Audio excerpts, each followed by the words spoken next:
Hello, everybody. I'm Dale Peterson, and welcome to the Unsolicited Response Show. This is my August month in review show. August was actually a very good month for the show. If you haven't watched the previous episodes or listened to them on the podcast, I'd suggest you do. I had great interviews with David Whitehead, uh, and I had an interview with Edgard Capdeville, both about their companies and their markets. I thought those were two of the best interviews of the year. I also had a great interview with Eric Byers on what the government is doing, specifically the U.S. government related to ICS security and legislation and funding efforts and such. So I thought three really great episodes. Go back and listen to them. They are not time sensitive, so if you wouldn't miss anything if you listen to them this week as opposed to when they originally came out. Before we get into the show, though, I wanted just to make a little bit of an S4 announcement because yesterday, my time at 6 p.m. my time, midnight, September 1 Eastern Daylight Time, the S4 X22 tickets went on sale, which, of course, is a big event for me and for the company and for the event.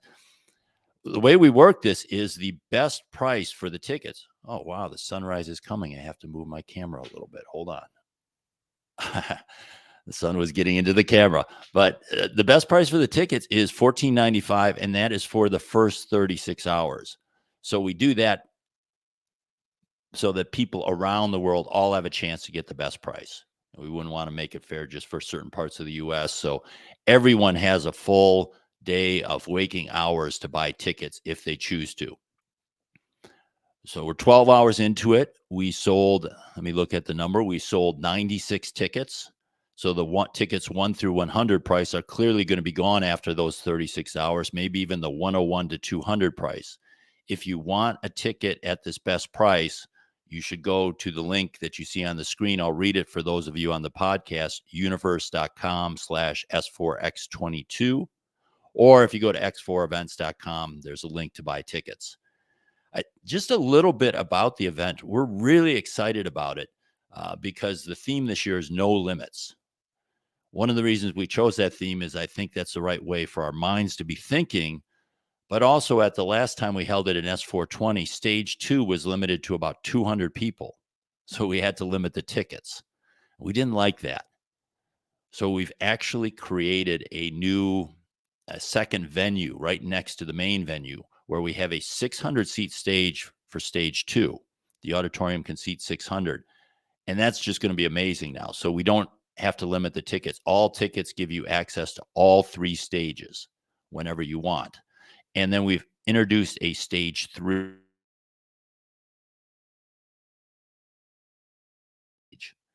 If you've attended S4, I must admit, the sponsor stage at S4X20 was a fail. It was there's that sunshine again. There was this long alleyway, and it wasn't very conducive for people watching it. It wasn't great for the speakers. It had limited spots. And then the other thing is, quite frankly, the sponsor stage was hit and miss, giving all the sponsors a half hour to talk. Some of the sessions were really great, but a lot of them were just pure pitches because that's what, a lot of sponsors want to do. They want to pitch their products and services. So it was mixed. We've dumped the sponsor stage for S4X22, and we have now what's called stage 3, which again is in a real room that supports a stage, not an alley. It seats 200 people. And what we're doing with stage 3 this year is we're selecting a partner. Now you could say, well, isn't partner just a fancy name for sponsor? Not really. They're actually responsible for putting on a one-day, one-stage event and a variety of other things. So they will actually create the agenda for that day and run the stage. And we picked partners that we were confident could come up with very high-quality agendas. So our Tuesday sponsor is Accenture. The Wednesday sponsor is Tenable. Or I'm sorry, partner. They're both partners. Look at my own language. Tuesday partner is Accenture. Wednesday partner is Tenable. They will decide who goes on stage. We have told them that it's competitive. The main stage and stage 2 are going to be putting up great content, so they better get some big name speakers, important topics, or no one's going to show up at their stage. So I'm very confident we're going to see a great stage 3 agenda. And we haven't announced yet our Thursday partner. They're still getting some paperwork in place. But again, it's another large vendor or large company that can put on a great agenda. So I'm very excited about the agenda. We've got training on Monday. We haven't announced what those sessions are going to be, but it's going to be 301 level. We're calling it the Autobahn to follow up the 101 level on-ramp and 201 level highway. So that'll be the Autobahn, and it'll be 4 topics that are more advanced, and we're going to have them have 1.5 hour sessions. So you'll be able to get deeper into 4 topics. I guess I would just say, personally, I'm really excited about being in person. I've done a number of virtual keynotes. I did one yesterday. I appreciate people trying to carry forward with the virtual events, but quite frankly, that's the last virtual keynote I'm going to do in quite a while, because I just don't find them very satisfying for myself or for the audience. So we're committed to, and we're very excited to holding it in person in late January in Miami South Beach. Again, go to get your tickets at universe.com/S4X22. And maybe the last comment that I'd make on this is, when you go to that site, you'll see the cancellation policy. Because while we're committed to having it in site, we realize there might be a little fear about getting a ticket, because what if I spend this money? Can I get it back? So the policy is very generous in terms of refunds, dates, and even refunds due to travel restrictions and such. Look at it. I think when you see that, you'll see there's very low risk to you in buying a ticket now. So in short, if you know you want to come to S4, if you understand what it is, you want to be there, you want to save a little money, this is the time to buy your ticket. We'll be at least in the 101 to 201 price, or maybe the 201 to 300 price after the first 36 hours. Okay, with that, a little bit of a commercial. Thank you for enduring that. And by the way, thank you to everyone in the tribe who has already bought a ticket. It's really gratifying when people buy a ticket with the agenda not posted until October 1st. We really appreciate your support for the event. But now we're going to get into the August month in review. Liz, if you could bring Matt on screen.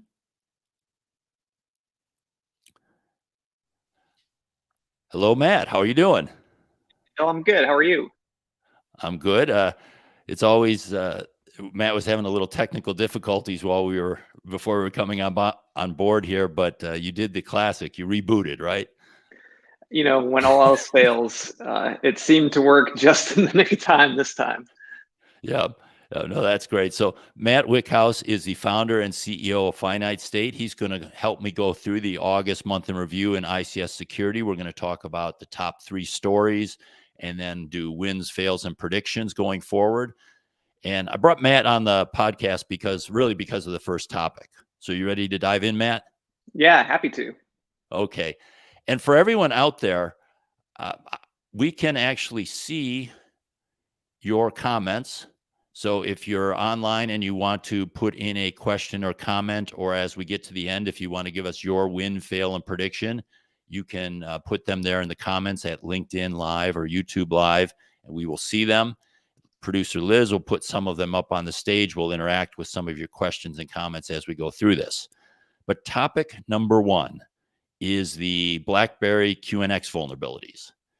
And this was really, Matt, when I was thinking, who should I have on the show for this month in review? This is why I selected you, because Finite State is sort of in this business. I don't really have a good name for the category, but it's kind of the SBOM software firmware analysis category, where you pull things apart and figure out what's in it and if it's configured right and in the right version and all that sort of thing. So you're very well suited to talk about this. Maybe I'll start out generically with QNX is used in a lot of embedded devices in OT and IIoT and such. You see it in a lot of PLCs. It's been in there for years.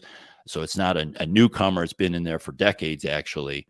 So you might have QNX even though you don't know you have QNX.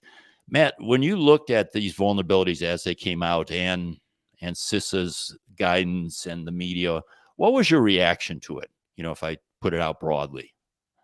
Yeah, So this is in a category of vulnerabilities that we've been seeing lately. There's kind of a macro category, which I would call just kind of embedded device, either memory or network stack vulnerabilities that keep happening over and over and over, starting with Urgent 11 and Ripple 20 and those sorts of things that are all remote code execution vulnerabilities related to memory management. And then we had a class of vulnerabilities that came out a handful of months ago called the bad Alec vulnerabilities, which was part of Microsoft was the one that discovered and published those. And so they had to do with memory allocation and proper sanitization and checks on those. And those all came out and we were unsure about where they were being impacted, which products, which operating systems had these bad allocation vulnerabilities. And so QNX was an open question for a while. And then this notice came out saying, yes, absolutely, QNX was affected by this really recently, and CISA put out the notice, and the concern is well placed, right? QNX is in so many things. It's designed, it's really marketed as a secure OS. It's designed for embedded systems. It's been in them for a really long time, and we're seeing that we have these memory allocation issues that are leading to potential remote code execution vulnerabilities all over the place. And so there's legitimate reason to be concerned about this one. Mm-hmm. If I'm a PLC owner, and let's say I know I have QNX in it, does this necessarily mean, and I'm running a version that's, covered by the advisories, the disclosures, are all QNX implementations vulnerable to this, or is there some? Because I've seen with this VEX process with SBOMs, we're running into the case where, yes, you're running a vulnerable version of a component in your system, but it may not be exploitable from outside. In this case, is everything that's running this version, or let's say almost everything that's running this version, susceptible to this attack? Yeah, this one's really interesting, and the way the notice came out is pretty pretty curious, let's say. So they said they are vulnerable to these bad Alec vulnerabilities, which in and of themselves are not necessarily specific remote code execution vulnerabilities over specific protocols. So they just know in the inside of QNX, because of the way that they're managing memory, there are probably a lot of different pathways that could lead to different remote code execution vulnerabilities. And they're not saying, hey, if you're running this protocol or this service, this is the thing that's going to cause this. It's a more generic notice. And that's because we're not seeing, as far as, at least in public, as far as we're aware of, any active exploitation of these vulnerabilities. We just know that as adversaries are looking at this, they're going to find things. And that's where the concern is. And that's why they're suggesting, driving towards patches. So if you are running basically a version of QNX up to 6.5.0 service pack 1, or medical 1.1 or safety 101, you are vulnerable to this. We just don't know the vector yet, and how the actors could go after them. And that's the reason this is in a really kind of strange territory to understand the full impact. And I think Blake Johnson, who deals with these a lot, kind of highlights this issue, because he says can't speak to QNX, but with VxWorks, for example, it is not enough to be just running the affected version. You must be using affected functions with affected libraries. And this is really one of the challenges, because you get this huge blaring, flashing lights advisory saying, end of the world, you must patch this thing. And you don't really know if you have to or not. I guess if we go down that line, what would you tell an asset owner right now? Let's say I'm an asset owner with a PLC and I happen to know it has QNX. Again, a lot of them don't know that. There's no reason for them to interact with QNX the way the product is delivered to them. But let's say they know they have, let's say they're ahead of the game. They know they have QNX with a vulnerable version. What's your advice to an asset owner? Yeah, so this is, I mean, this particular vulnerability illustrates a lot of different things right now. So one is, what devices do you have that have QNX running on them? Most Mhm, asset owners can't even answer that question. That's part of the reason that there's such a push for software build materials right now. mhm, Um, my advice to asset owners is ask your vendors, especially for the things that you consider the most critical.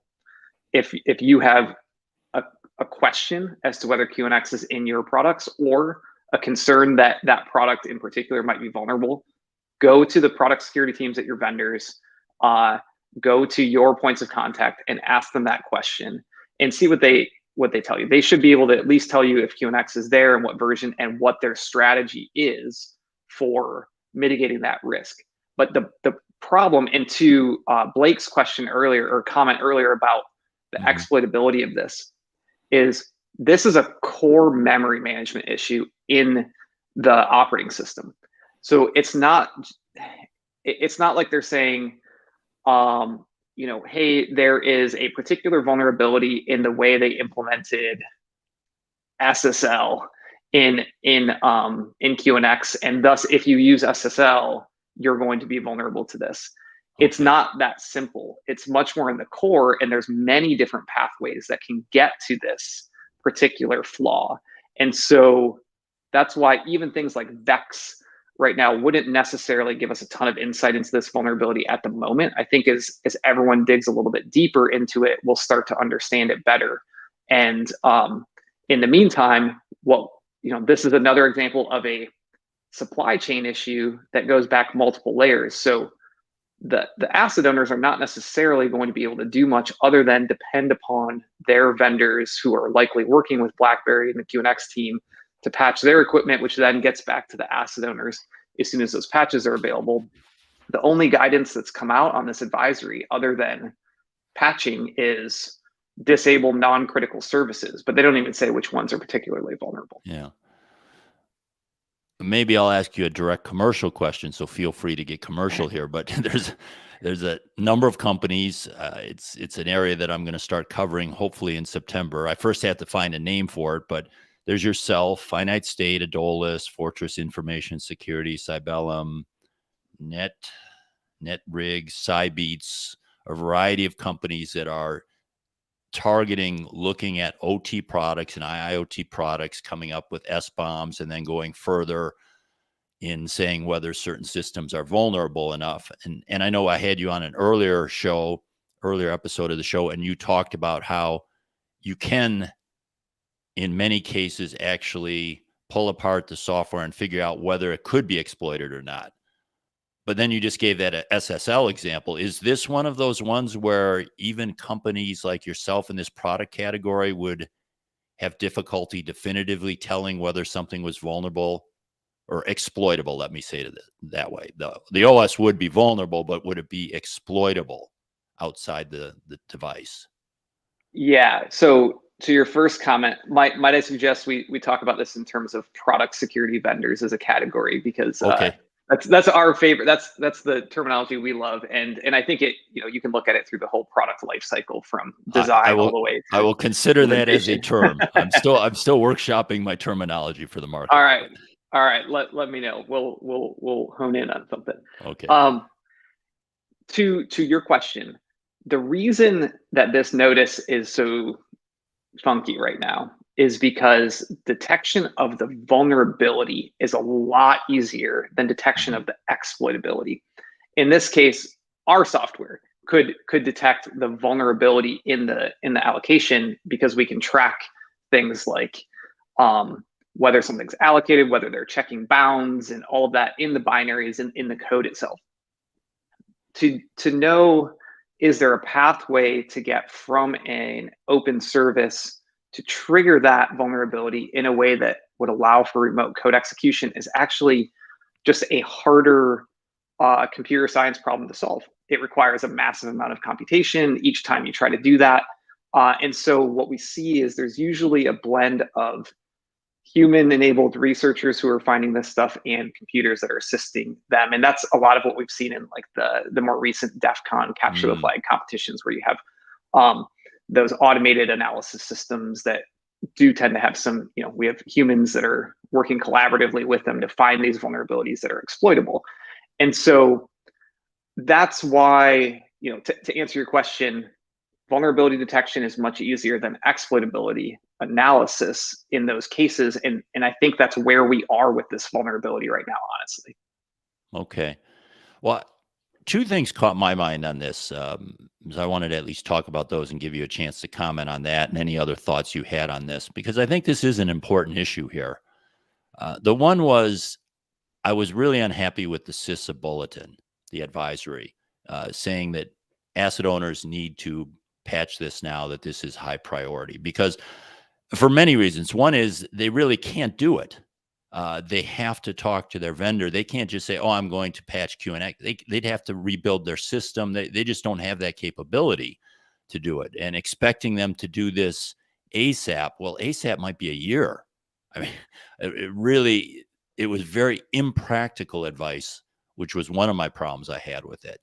Now, if they said, contact your vendor, but then the other problem I had, especially with something focused on the OT market, is this QNX is in a lot of devices buried deep. Now, I'd worry more about it in the IoT market, but in the OT market, this is in some PLC that might be 10 years old, that if you have access to it, it's the old insecure by design problem. If you have access to it, you can upload your own logic, you can turn it off, you can upload your own firmware.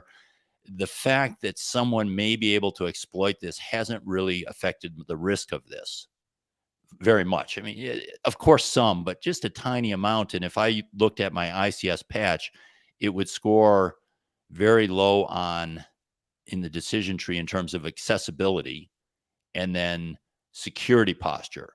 Does this vulnerability really change the security posture of that device? And I'd say, not really. I mean, trivial. So I think for most asset owners, this is not going to be a big deal in the OT environment unless they're exposing these devices, because unless they've bought a device in the last 1 or 2 years, it's probably insecure by design, and it's already dead meat if someone can get to it. IIoT, a little bit different. So I was very upset by that advisory. I thought it showed a real lack of understanding of the OT environment. But after that rant, let me stop here and feel free to comment or pass on any comment on that.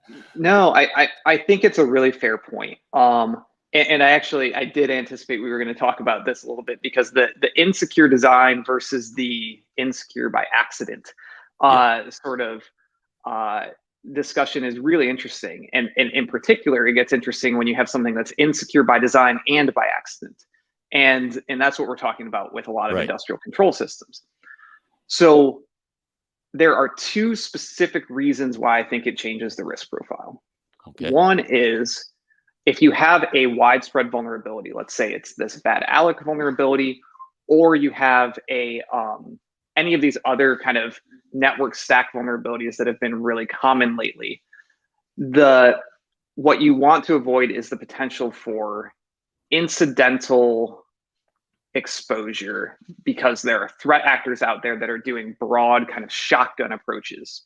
And so they might land somewhere on your network and be able to use this technique to more easily pivot, even if they don't have a deep understanding of ICS networks, for example. So there's just this, if you have something exposed that shouldn't be there, or you just have more possible incidental threats that can come in. The other thing to consider is when you have something that's insecure by design, you can hone your monitoring in recognition of that, right? You know kind of what to look for. When you add in insecure by accident, you might not be looking for that at the same time. And so it's another vector that you need to start thinking about that can have an impact on how your security teams are operationalizing. Now, does it move the needle an incredible amount? I don't know. I think it's going to depend from environment to environment, but it's definitely not completely insignificant. Like, I think there are risk changes that happen there. Damn it, your last point was pretty good. Because I was going to say that we're seeing automation of these insecure by design vulnerabilities. I think that argument, I wouldn't say it's it's zero impact. But if you look, for example, who was it? Somebody just came out with Modapone that took advantage of function code 90 and the Schneider Electric that's been out forever. I apologize if someone in the comments remembers who that is. I apologize. I can't remember who came up with that.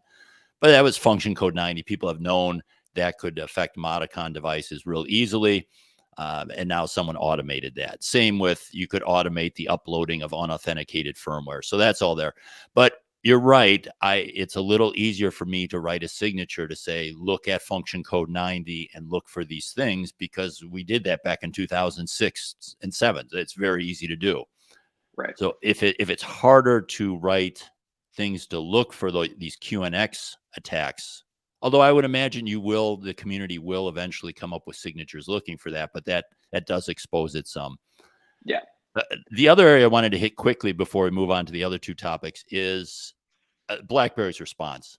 I don't know what happened there. It seems like, in a sense, maybe if it was the old QNX alone, I would have thought, well, they just haven't dealt with this very much. They're bad. We see almost nobody does well the first time they deal with a vulnerability in their product.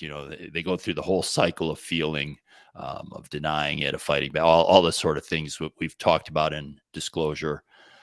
But BlackBerry as a group has had vulnerabilities for years. They own a lot of software. This should have been something that just goes in their queue and they say, yep, these things happen. We're going to deal with it.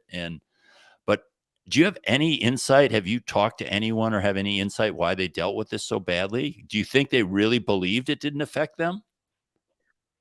I don't have any inside information on this one. I would agree that the response was not great, and there are some arguments happening about, was it right to hold back on that, to give critical infrastructure time to respond if they were secretly disclosing this, or if they needed to go deal with their customers and help them get patches in place because of the problem that we were just talking about, where the asset owners themselves can't do anything about this. Yeah. It's the device manufacturers, and they're a couple layers back in the supply chain for many of these.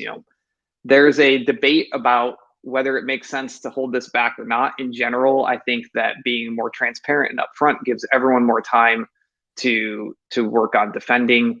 And I think that it was probably a miss in the way that they responded to this.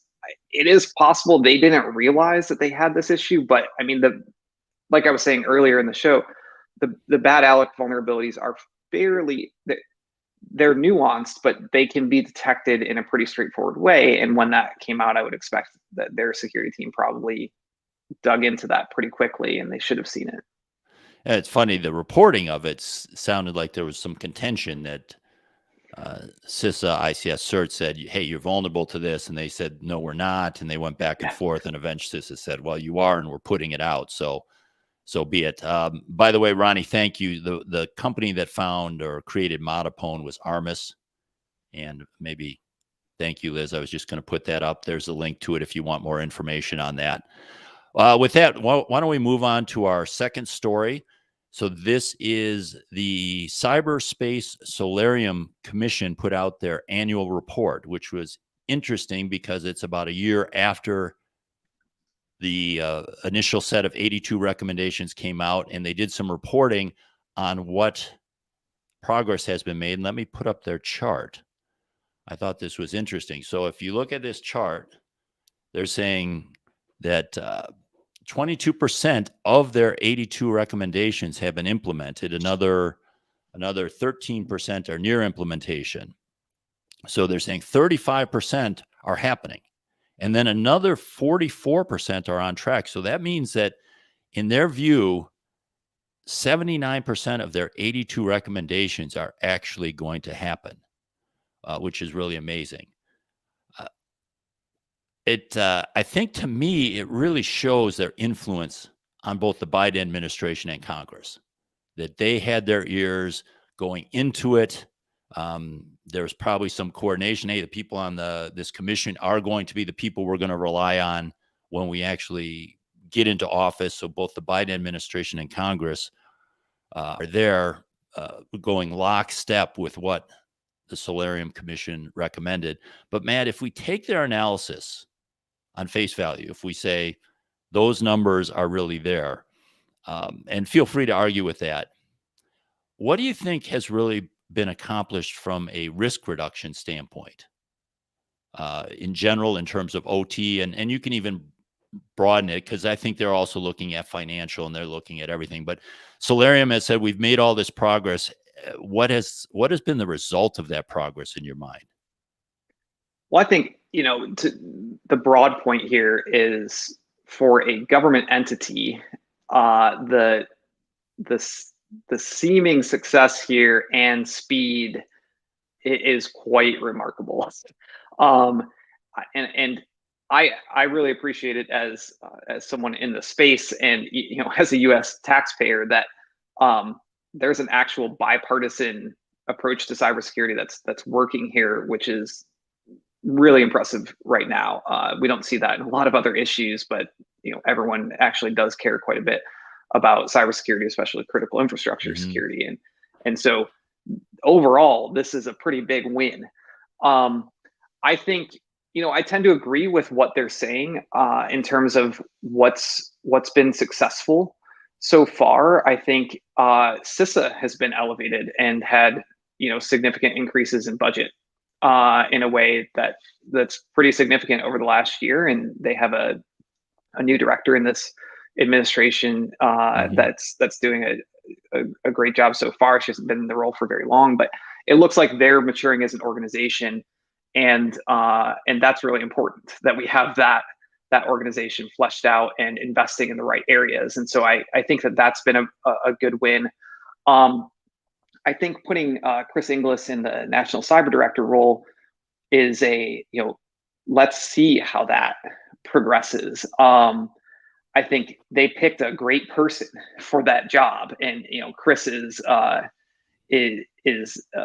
anyone in the country, the person who can pull this off. But it's going to be a very tricky role to execute against because it's so new, and authorities are still being figured out.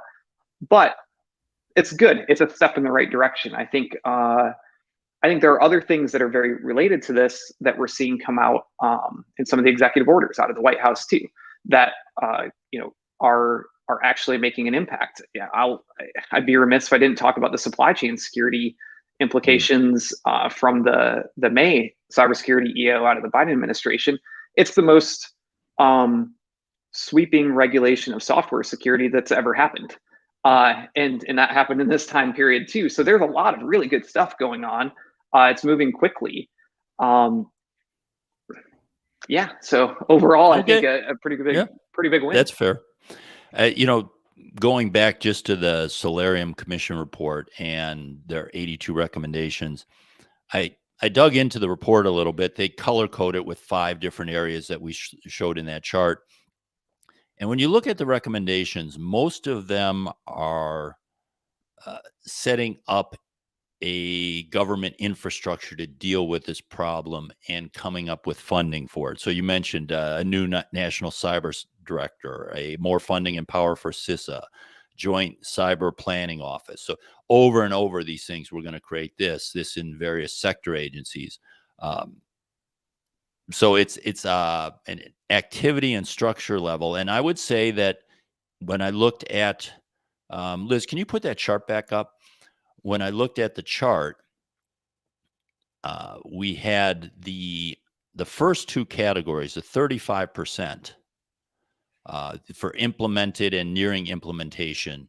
Those were pretty honestly rated, I thought.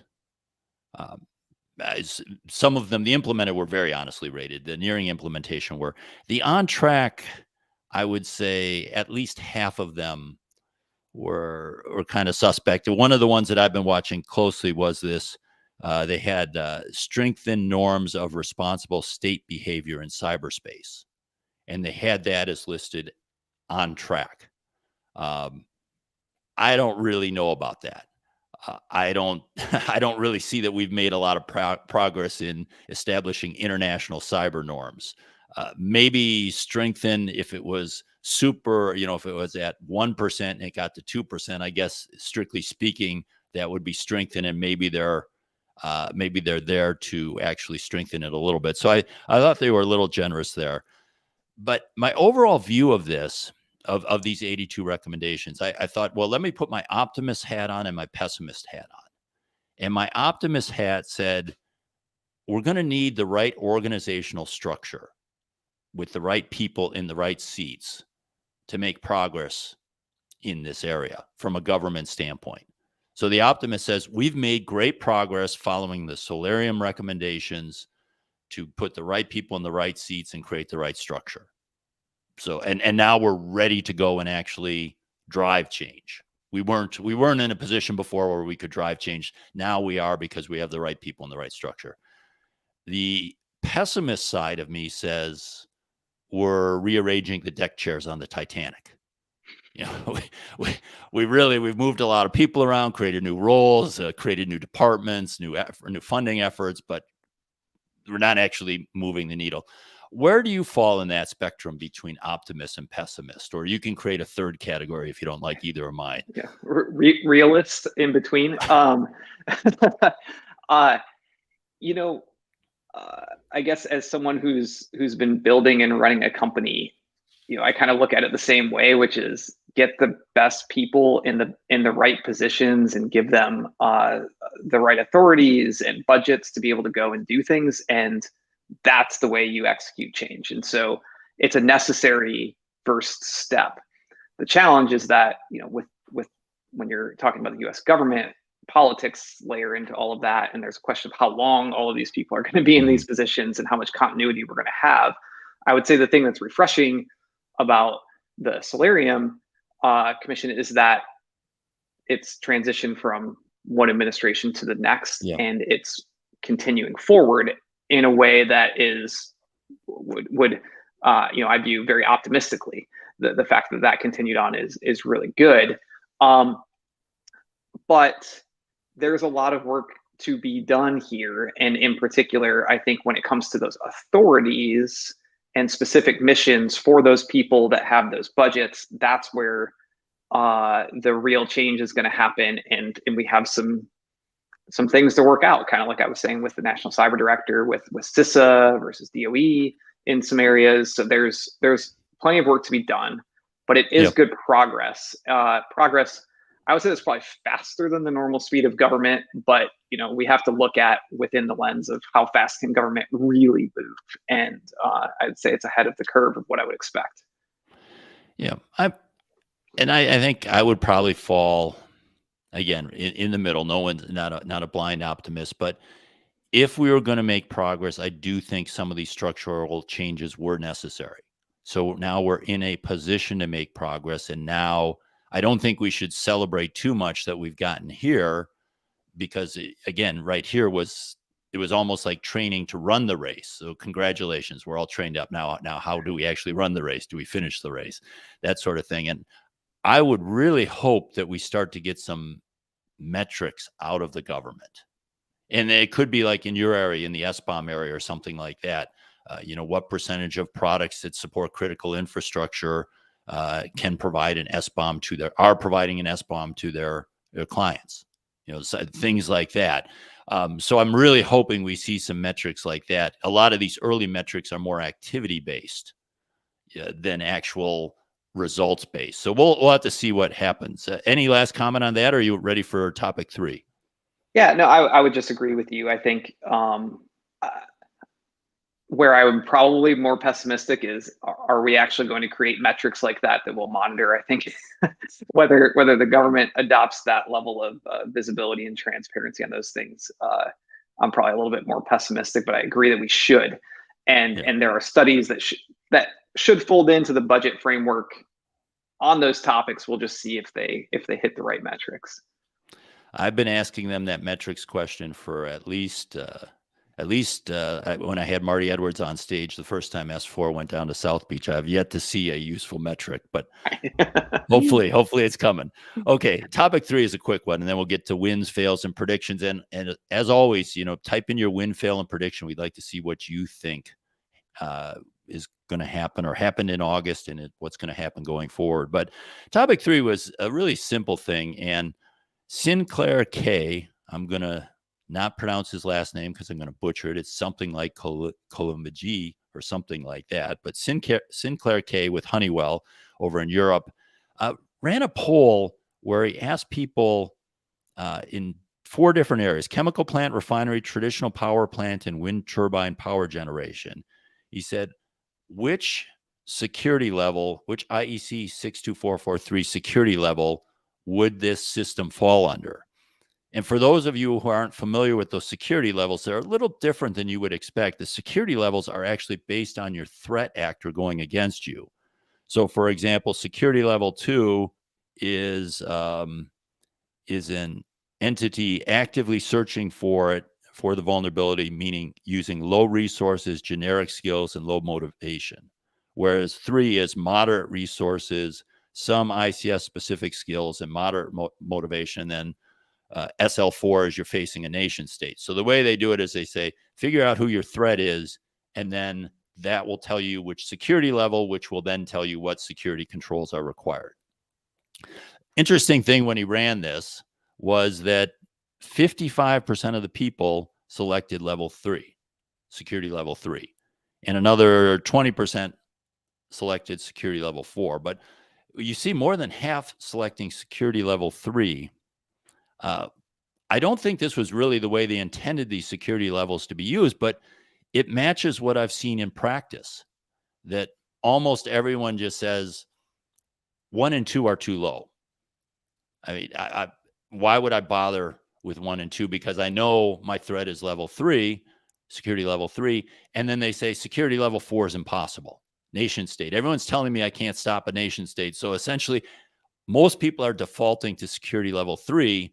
I think even more than what these numbers indicate. I think these numbers are probably off. I'd guess it's closer to 75%. I sent you that poll. What were your thoughts on that? Have you dealt with people looking at 62443 and trying to decide this?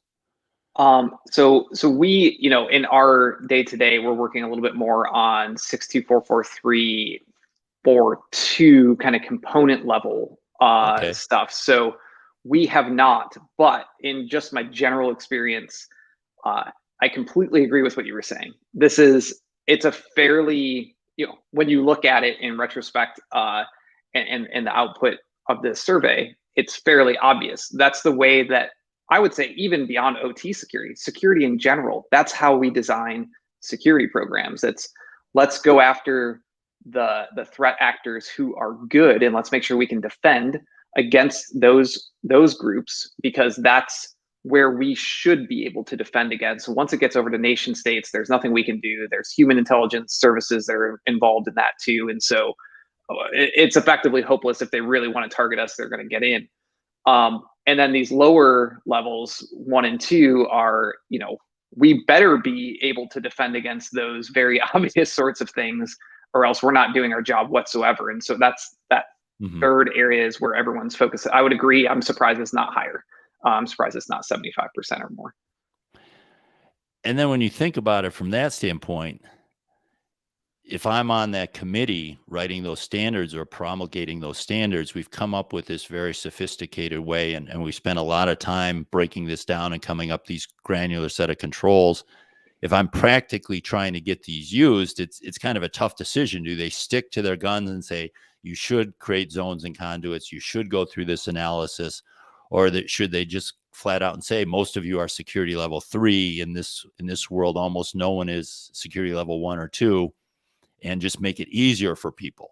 I think that's a real challenge for them, because they have a lot of rigor. They've spent a lot of time on this.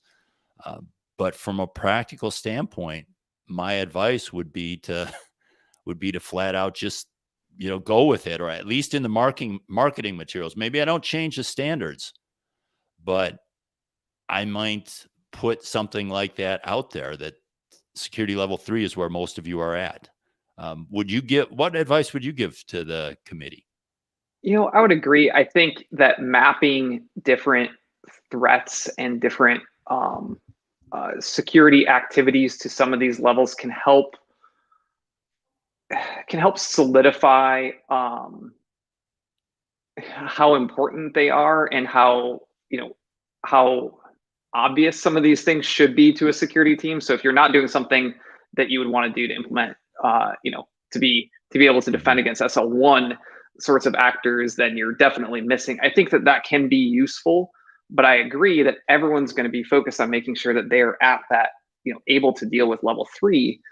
And so I'm kind of with you. I think, very pragmatic. That's where everyone's going to be focusing. But I think there's some use in the taxonomy to just communicate different things, different threats, different defense tactics and things of that nature. But yeah, I'm with you. Yeah. Well, the funny thing is too, they struggled with this for a long time with security levels. They tried a couple of different approaches. And then they eventually moved to this. They tried to actually make it more like the SIL, and that just didn't work. So then they found this way of working. But what I thought maybe would have been better is if this was maturity. So let's say I'm a new asset owner and I'm just starting my security program. I'd say I'm going to first put in the security level 1 and 2 controls. Okay, now I've got those. I've proven I can do that. I'm auditing them. They're under control. They're actually working. Now I'm going to try to move to SL3 and such. I think they maybe would be better off shifting that way. But again, these things, a lot of work went into them. It's very hard to change them. It'll be interesting to watch if they do anything or if they just stay the course. With that, why don't we get into wins, fails, and predictions? Now, you don't need to have one of each, but do you have a win for the month of August? Well, I think that some of what's being said in the chat here, I agree. I like seeing the Wyckhouse meetings with a lot of the major technology companies and the investments in security, and in particular in like our view, obviously, and we're I have a very specific view at Finance State, but our view is products need to be more secure from the outset. And so seeing that we're bringing those folks together, we're investing more in security, especially things so that we can start to fix some of these insecure by design problems or obvious vulnerabilities, and those investments are increasing. I think that's a win if they follow through on those commitments that they're making. Okay, yeah. Ronnie Fabella had said we had a big Wyckhouse cyber meeting that included asset owners, CEOs, alongside bigs like Google and Microsoft, which is kind of in line with what you said. And then Dick Brooks also had something government related. NIST will publish critical infrastructure baseline goals in September, which is a little scary for me, but we'll have to see what those are. That's another thing that 62443 is going to have to deal with. What happens when the White House goals vary or the NIST goals vary from 62443? I know they're looking at it and there'll be some mapping, but what if NIST has more or less and I'm an asset owner? Which one do I follow? Be an interesting discussion. My win, it was going to be, I'm going to have another win, but I must say that there was a tremendous amount of funding in August. So it just speaks very well for the industry itself. Your own company, Finite State, raised $30 million. Congratulations on that. Thank you. SIGA raised $8 million. Nozomi $100 million. TX1 raised some money. Saber raised some money. AE Cyber Solutions was acquired by Deloitte. All this is good for the market. But the win I want to give is related to the partnership, or let's say the licensing of Burns and McDonnell's 1898 and Company of the CCE from INL. Because the CCE effort, I've done shows on it. Maybe we'll link to them in the show notes here. I think looking at the consequence side of the risk equation is so important. I thought the methodology and let's say the push behind it that we had for a while was really making some progress. And then it kind of seemed to stall. The book came out and it could have been COVID and life taking course, but I didn't see a lot of effort on that. But getting Burns and Mac to actually license the CCE name, the brand, the methodology, they're a big, well-respected traditional engineering firm that is really well geared to implementing CCE, which is a big project.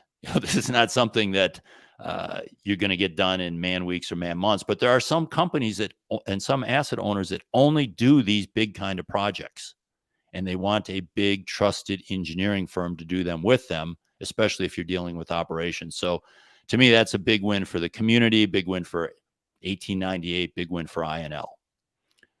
How about a fail? Did you have a fail?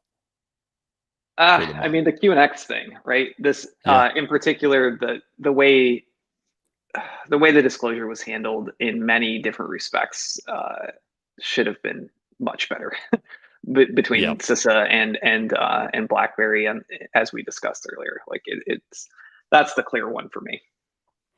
That's what I had too. Maybe August was a slow month. Maybe I've been so busy going through S4 CFP submissions that I didn't have any huge loss beyond the Blackberry QNX. So with that, why don't we go to predictions? How about a prediction? Do you have a prediction?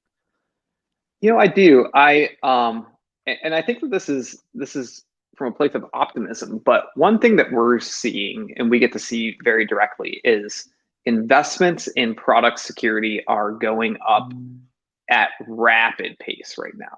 So companies that build products, that build connected devices, whatever they are really doubling down on investments in security because the market finally cares about the security of the products at the time that they're buying them, and the regulatory environment that's come in particular related to the EO in May from the Biden administration. So I think that we're going to see two things. I think we're going to see budgets continue to go up for investments in product security, and that's personnel and technology.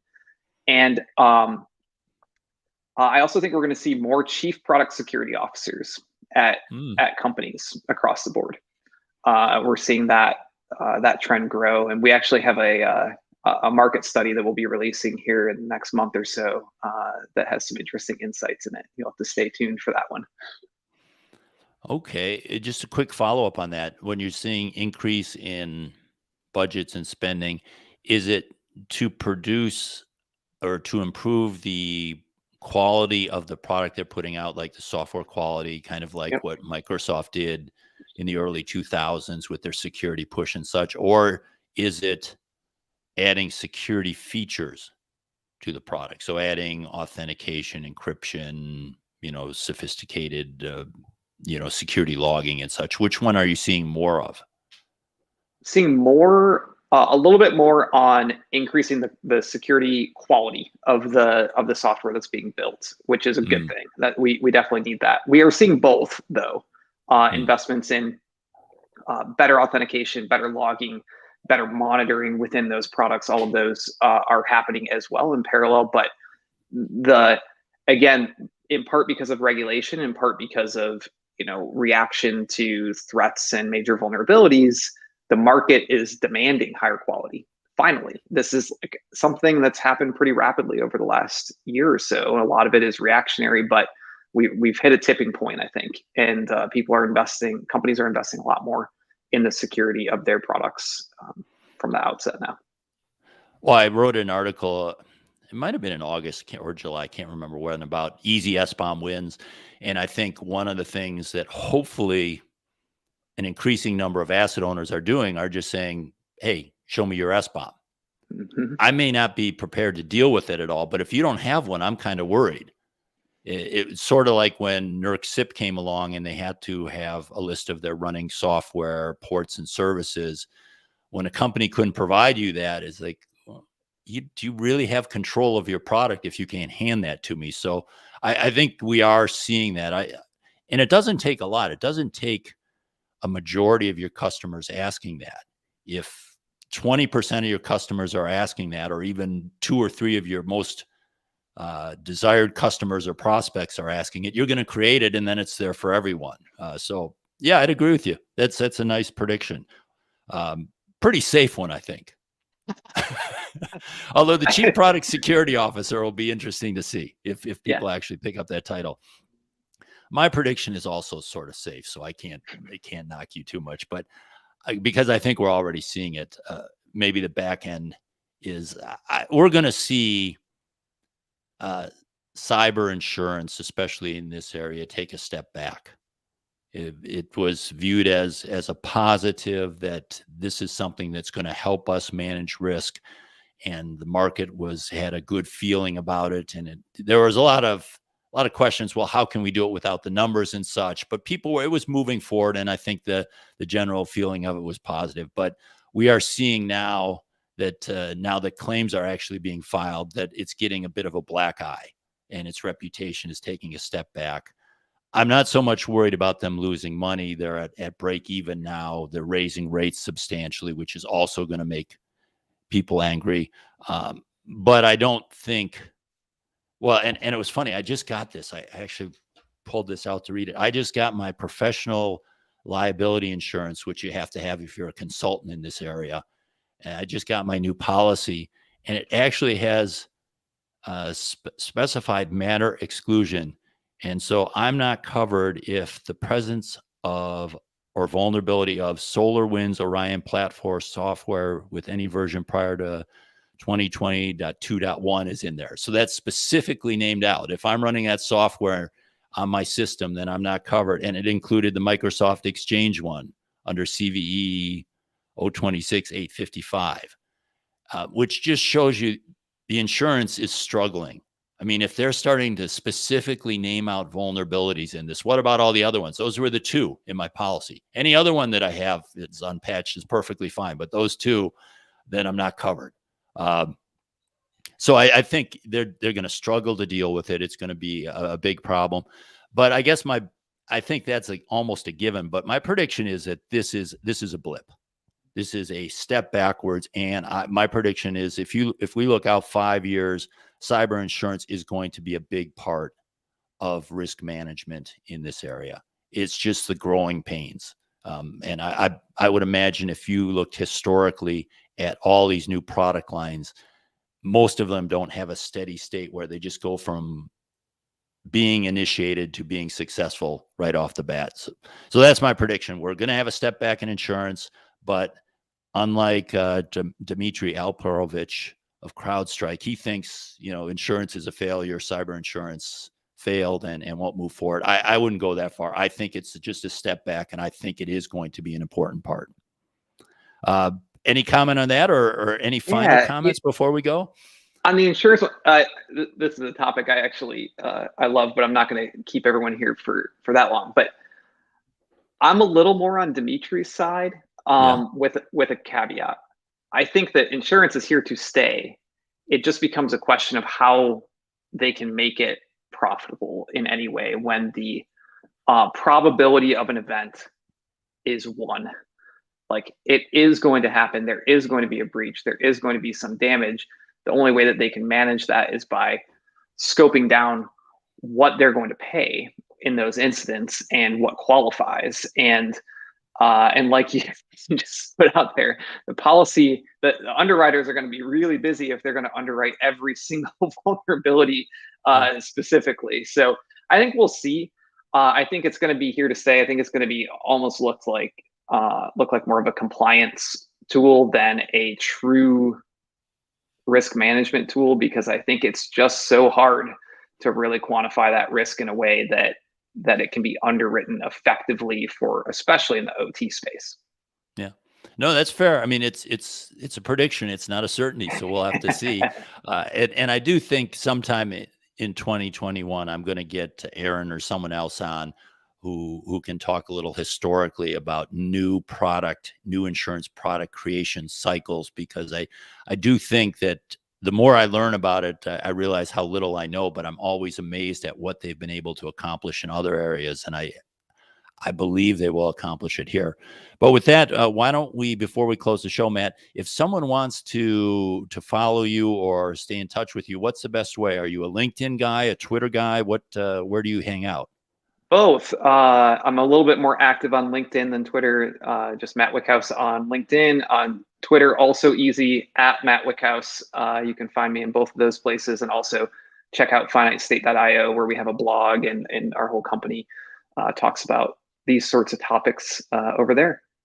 And we do. And again, if you look at an earlier episode, I'll include it in the podcast notes. We had Matt on. We talked quite a bit about his product in the marketplace and kind of the future of this. if you want a deeper dive into that. With that, Matt, thank you for being on the show.